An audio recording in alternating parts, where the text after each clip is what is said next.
for this stitch, we are going to talk about what is a double blind stitch, meaning on this stitch, you will not see anything from the hem side, the wrong side, nor will you see any stitch lines from the right side. So there are two versions to do this. So let me show you what is just regular, like a double blind stitch.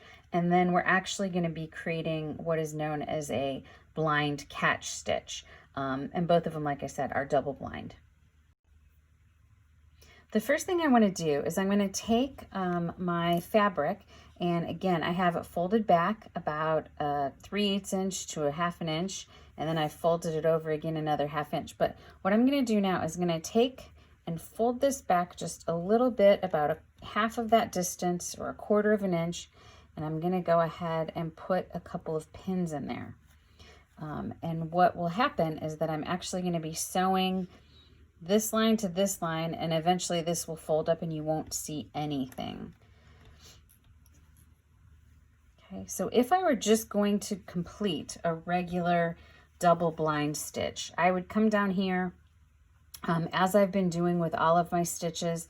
I would start by just burying my knot under there, and then I'm gonna have to move that pin just a little so you can see this. I would come up here and I would take one of my little teeny tiny picks, just like we have done in the past. And then when I come over here, instead of burying it, I'm also going to take one little pick from this side. So I'm not burying it in the fold. This time I'm just taking a second pick from that side, and you can see when you fold it up, you can't see anything. So if I wanted to continue just going that route, I would have what is known as just a blind stitch or a double blind. Again, so that would be really simple to do. And then I would knot it off at the end. So you can see that. You can't see anything there. You can't see anything there. And that's why it's called double blind. But for our last stitch that we're going to do for our course, we are going to actually do a blind catch stitch, because catch stitches are really, really secure and they're just kind of fun to create. So let's go down to the other end, because that's where you start with a catch stitch, and we'll pick up there.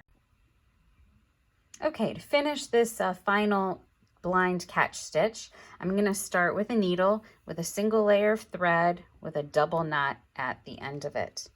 And if you recall from our catch stitch that we did earlier, if you are right-handed, you're going to start down here at the left-hand side, and your needle is always going to be facing towards your left.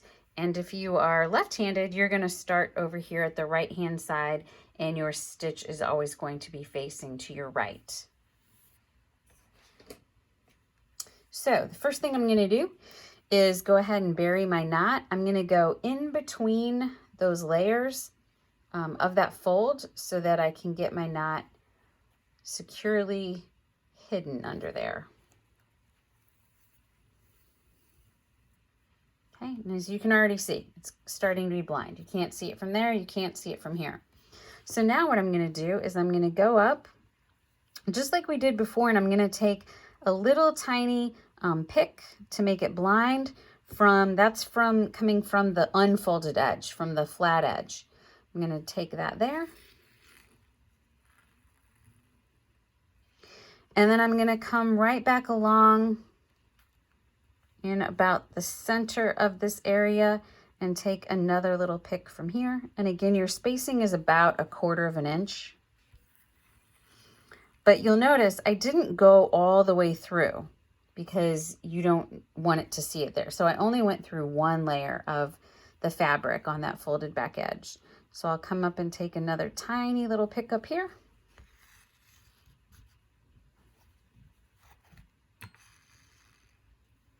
And then I'll come down here and take a tiny little pick.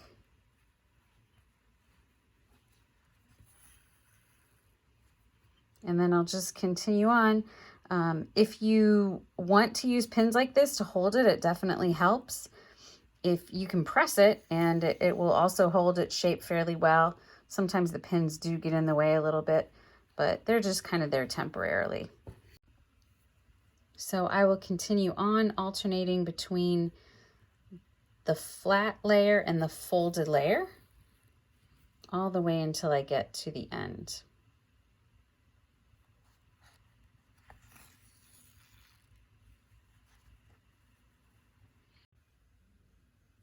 All right, now that we're at the end, I'll just do what I have done throughout, and I'm just going to grab a little bit of the fabric before that loop closes. I will create a knot, and I'll do that a second time.